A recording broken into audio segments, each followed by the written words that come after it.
దోమకొండ నళిని ఈ పేరు తెలుసు కదా. మాజీ డీఎస్పీ, తెలంగాణ ఉద్యమంలో క్రియాశీల పాత్ర పోషించిన గొప్ప ఆఫీసర్. ఉద్యమ స్ఫూర్తికి ఉద్యోగాన్ని సైతం పనంగా పెడితే అప్పటి ప్రభుత్వాలు ఆమెను శిక్షించాయి, కాకి కొలువుకు దూరం చేశాయి. 2014లో అధికారంలోకి వచ్చిన తర్వాత ఉద్యమ పార్టీ నాటి టీఆర్ఎస్, నేటి బీఆర్ఎస్ నళినిని ఏమాత్రం పట్టించుకోలేదు. ఉద్యమ నాయకుడు కేసీఆర్ సైతం ఆమె వైపు కన్నెత్తి కూడా చూడలేదు. ఆమె పేరు సైతం వినిపించకుండా చేశారందరూ.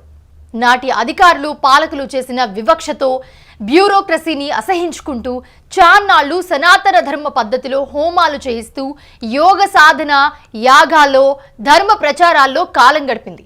కానీ రేవంత్ రెడ్డి అధికారంలోకి వచ్చాక ఆమె పేరును మళ్ళీ తెరపైకి తీసుకొచ్చారు. అధికారంలోకి వచ్చిన మొదట్లోనే ఆమెను పిలిపించుకుని మాట్లాడారు. మళ్ళీ ఉద్యోగంలో చేరాలంటూ ఆఫర్ ఇచ్చారు. కానీ ఆమె తిరస్కరించారు. దీంతో ఆమెకు అన్ని రకాలుగా సాయం చేస్తానని, అన్నగా నిలబడతానని రేవంత్ రెడ్డి హామీ ఇచ్చారు. ఇప్పుడు మళ్ళీ హఠాత్తుగా ఆమె పేరు తెర మీదకొచ్చింది.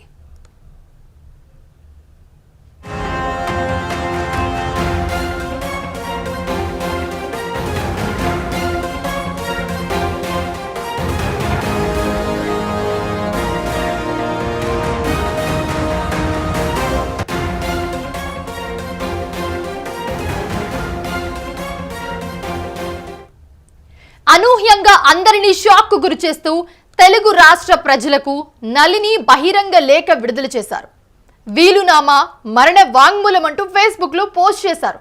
ఒక అధికారినిగా, ఉద్యమకారినిగా, రాజకీయవేత్తగా, ఆయుర్వేద ఆరోగ్య సేవికగా, ఆధ్యాత్మికవేత్తగా సాగిన తన జీవితం ముగియబోతుందంటూ పోస్ట్ చేశారు. ఆమె ఆరోగ్య పరిస్థితి నెల రోజులుగా సీరియస్ గా ఉందని, ప్రస్తుతం క్రిటికల్ పొజిషన్ లో ఉన్నారంటూ లేఖలో వెల్లడించారు. గత 3 రోజుల నుండి నిద్రలేదని, రాత్రంతా మహామృత్యుంజయ మంత్రాన్ని జపిస్తూ గడుపుతున్నానని ఆవేదన వ్యక్తం చేశారు. 8 ఏళ్ల క్రితం సోకిన రుమటాయిడ్ ఆర్థరైటిస్ అనే విలక్షణ కీళ్ల జబ్బు గత 2 నెలలుగా టైఫాయిడ్, డెంగ్యూ, చికెన్ గున్యా వైరస్ల వల్ల తీవ్ర స్థాయికి చేరిందన్నారు. కనకడం పేలిపోతున్నట్లుగా, ఏ కీలుకు ఆ కీలు విరిచేస్తూ ఉన్నట్లుగా, నొప్పి భరించలేనందుగా ఉందన్నారు. తట్టుకోలేకపోతున్నట్లుగా లేఖలో రాసుకుని వచ్చారు.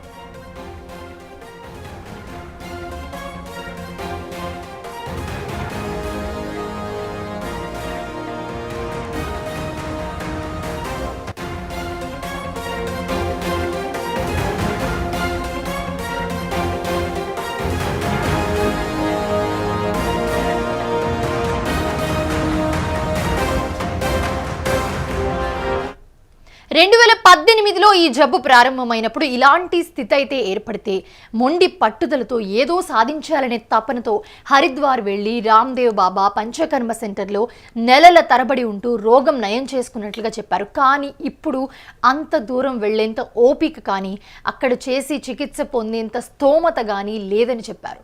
అయితే 25 ఏళ్ల క్రితమే తన శరీరం నాన్ స్టెరాయిడల్, యాంటీ ఇన్ఫ్లమేటరీ డ్రగ్స్కు సెన్సిటివ్గా మారిపోయిందని వెల్లడించారు నళిని. తానొక ఫార్మసిస్టునని, అలోపతి మందులకు ఎన్ని సైడ్ ఎఫెక్ట్స్ ఉంటాయో తనకు బాగా తెలుసన్నారు. 30 ఏళ్ల లోపు ఉండాల్సిన ఆర్ఏ ఫ్యాక్టర్ అత్యధికంగా 900కు చేరినా కూడా స్టెరాయిడ్స్ వాడకుండా ఆయుర్వేదమే వాడుతూ యోగా, ధ్యానం, వేదాధ్యయనం, అలాగే యజ్ఞముల ద్వారా మామూలు మనిషిగా మీ అందరి ముందు కనిపించానని చెప్పుకొచ్చారు. కానీ గత కొన్ని నెలలుగా మళ్ళీ నాలో స్ట్రెస్ పెరిగిపోతూ వస్తుందని, దాని ప్రభావమే రకరకాల ఆరోగ్య రుగ్మతలు నన్ను చుట్టుముట్టాయని చెప్పారు నళిని. ఇలాంటి మందులను వాడక తప్పని పరిస్థితి వచ్చింది. వాటి సైడ్ ఎఫెక్ట్స్ ఆమెను ప్రమాద స్థాయికి, ఆమె ఉన్న పరిస్థితిని ప్రస్తుతం ప్రమాద స్థాయికి చేర్చాయని చెప్పుకోవాలి. తన గతమంతా వ్యధాభరితమన్నారు.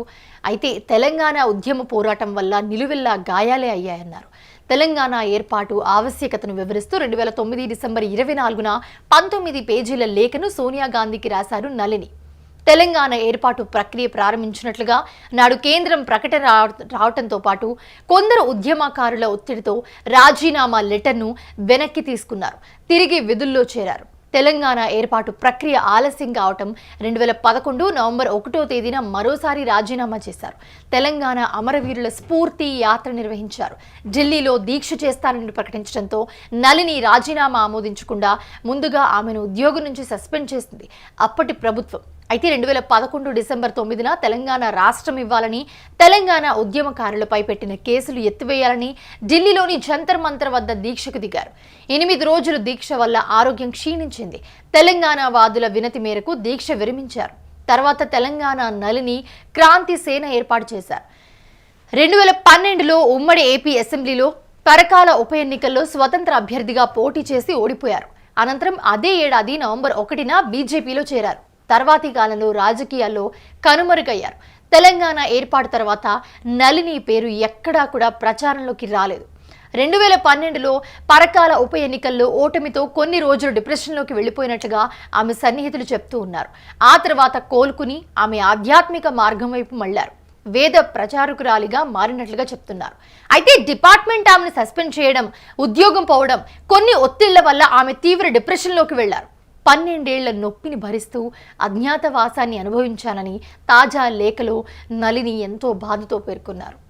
మహర్షి దయానందుని దయ వల్ల ఒక చక్కని ఆధ్యాత్మిక మార్గాన్ని కనుగొన్నానని, అందులో కృషి చేస్తూ యజ్ఞ బ్రహ్మగా VYPS వేద యజ్ఞ పరిరక్షణ సమితి స్థాపకురాలిగా అలాగే సంస్థాపకురాలిగా ఎదిగినట్లుగా చెప్పుకొచ్చారు. హిందీ అభిమానులను కూడా సంపాదించుకుని తన దారిని రహదారిగా పూలబాటగా మలుచుకున్నానని చెప్పుకొచ్చారు. ఇలాంటి తరుణంలో రేవంత్ రెడ్డి అధికారంలోకి రాగానే తన ఫైళ్లు ఎందుకు తెరిచారో తెలియదు, కానీ తనకేదో సహాయం చేస్తానని ప్రకటన చేశారు.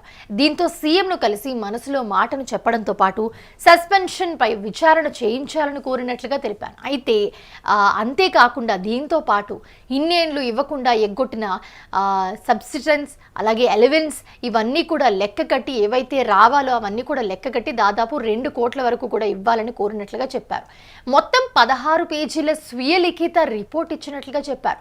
వీలైతే వేద విద్యా కేంద్ర స్థాపనకు గ్రాంట్ కూడా ఇమ్మని అడిగినట్లుగా నళిని చెప్పుకొచ్చారు. 6 నెలల తర్వాత తన పిటిషన్ పొజిషన్ కనుక్కుంటే చెత్తబుట్ట పాలైందని తెలిసి బాధపడినట్లుగా చెప్పారు. మరోసారి ఆఫీస్ కాపీని స్కాన్ చేసి సీఎంఓకు పంపించానని, ఇప్పటి వరకు దానిపై ఎలాంటి స్పందన లేదన్నారు నళిని.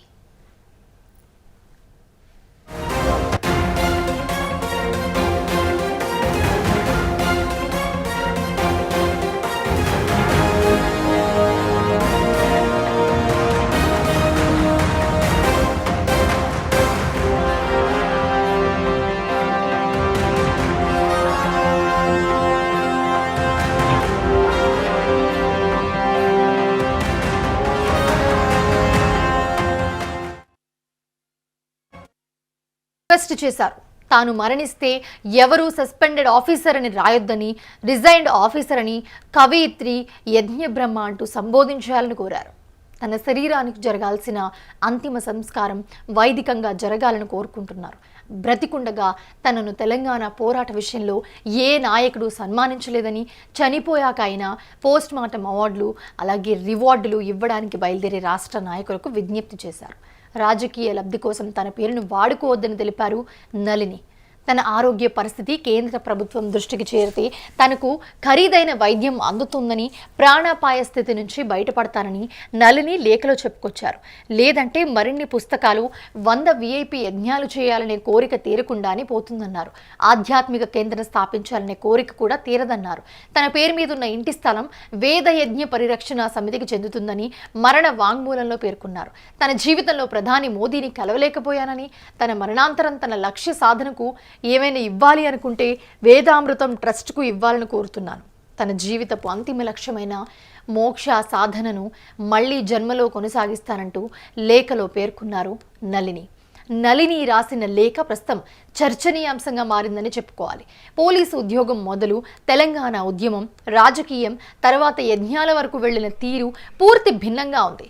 దేశభక్తి నుంచి దైవభక్తికి, క్షాత్రత్వం నుంచి బ్రాహ్మణత్వం వరకు ప్రతీది కూడా పూర్తి విభిన్నంగానే ఉంది. నళిని చివరి కోరికను తీర్చాలని, ఆమెకు మెరుగైన వైద్యం అందించాలని నెటిజన్లంతా కూడా పోస్ట్ చేస్తున్నారు.